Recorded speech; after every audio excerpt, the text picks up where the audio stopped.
Hoje a gente vai mergulhar numa história que é fascinante. É sobre um dos caras mais poderosos da sua época, um general vitorioso, mas que escondia um segredo devastador.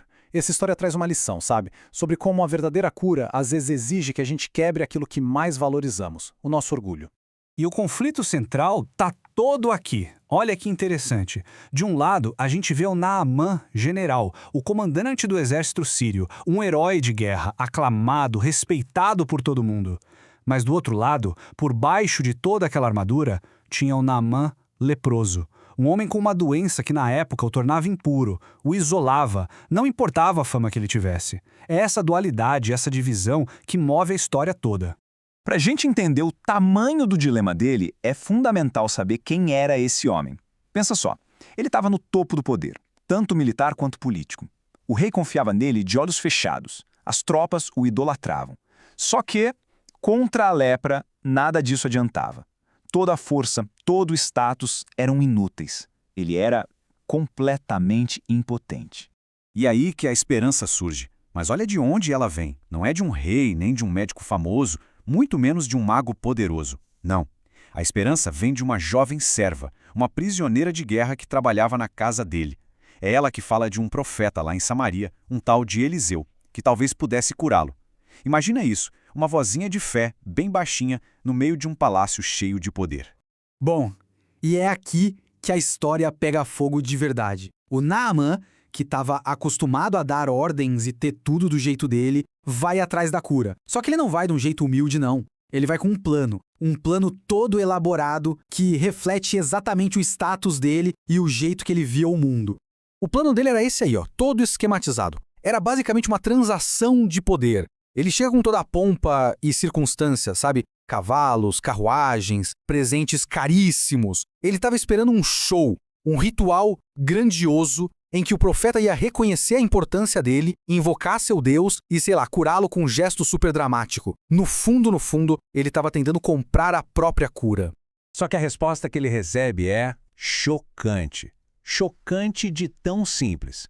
O Eliseu nem se dá o trabalho de sair para falar com ele. Ele só manda um mensageiro com essa instrução aí. Nada de ritual, nada de reconhecimento, só uma ordem simples. E para o Naamã, aquilo soou quase como um insulto, né? E a reação dele? Imagina, fúria, fúria total. Ele se sentiu completamente desprezado. Como assim o profeta nem veio me ver? O cara que todo mundo bajulava de repente foi ignorado. O orgulho do Naamã, aquela identidade dele de homem importante, foi ferida e feio. A cura quase foi por água abaixo nesse exato momento. E essa frase dele mostra exatamente o que ele estava sentindo. Pura indignação. Ele pensou, peraí, por que eu vou me lavar nesse riacho sujo se lá na minha terra tem rios muito melhores? O orgulho dele, tanto o pessoal quanto o nacional, simplesmente cegou o homem para a solução que estava bem ali, na cara dele.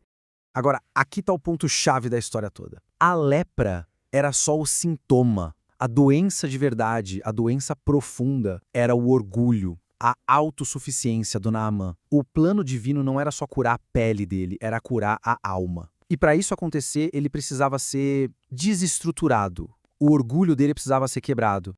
Então, vamos ver como essa situação se resolve, né? Porque o Naamã tá furioso, pronto para dar meia volta e ir embora, jogando fora a única chance de cura que ele tinha. E é nesse momento de tensão que, de novo, a sabedoria vem de baixo. São os próprios servos dele que chegam perto, com uma lógica impecável. Eles chamam ele de pai, com todo respeito, mas ao mesmo tempo eles o desafiam. A lógica é a seguinte: se o profeta tivesse pedido para fazer uma coisa grandiosa, heróica, o senhor não teria feito? Então, por que não fazer essa coisinha tão simples? Essa pergunta, pá, corta a raiva dele na hora e o obriga a pensar. E esse é o conto da virada, a escolha que define tudo. Ele tinha dois caminhos, manter o orgulho ou buscar a cura. E ele escolhe a humildade. Ele decide obedecer. Obedecer a uma instrução que não fazia o menor sentido para ele, dada por um profeta que ele ignorou, para ser cumprida num rio que ele desprezava. É uma decisão então. E o que acontece quando ele finalmente obedece? A cura que ele recebe vai muito, mas muito além do que ele podia imaginar. Ele vai até o rio Jordão e mergulha 7 vezes.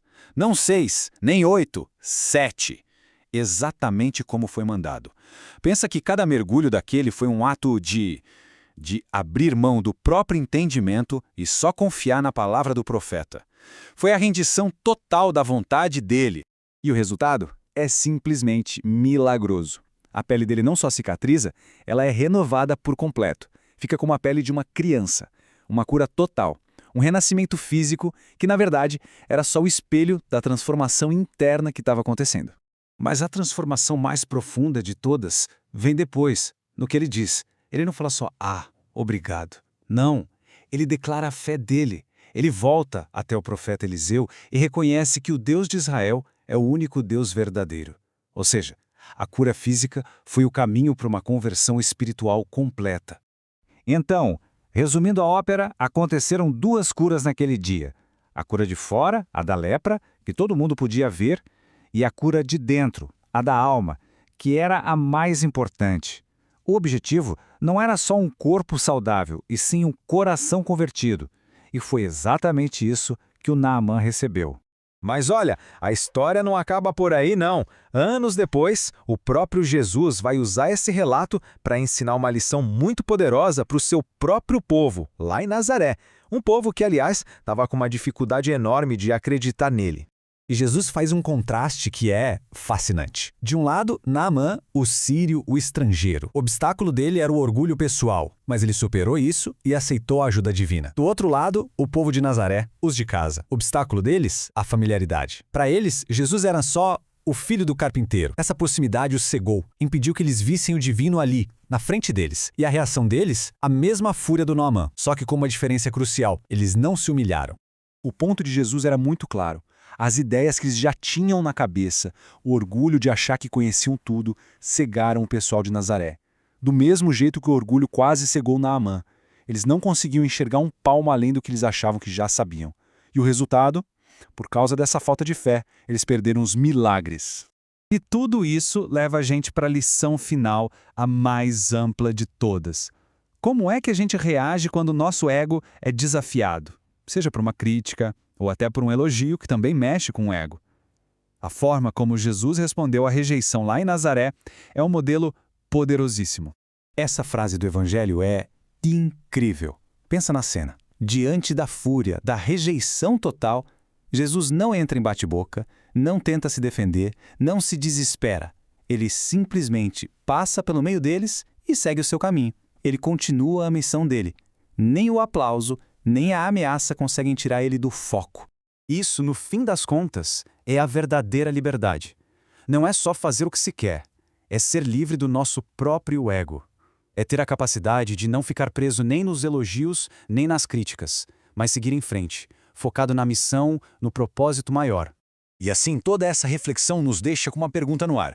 Todo mundo tem áreas na vida em que o orgulho, as expectativas ou o medo do que os outros vão pensar acabam impedindo uma cura, uma graça, algo que a gente precisa. A grande questão que fica é, qual é o Rio Jordão de cada um? Qual é aquele passo simples, aquele gesto de humildade que o orgulho insiste em não deixar a gente dar?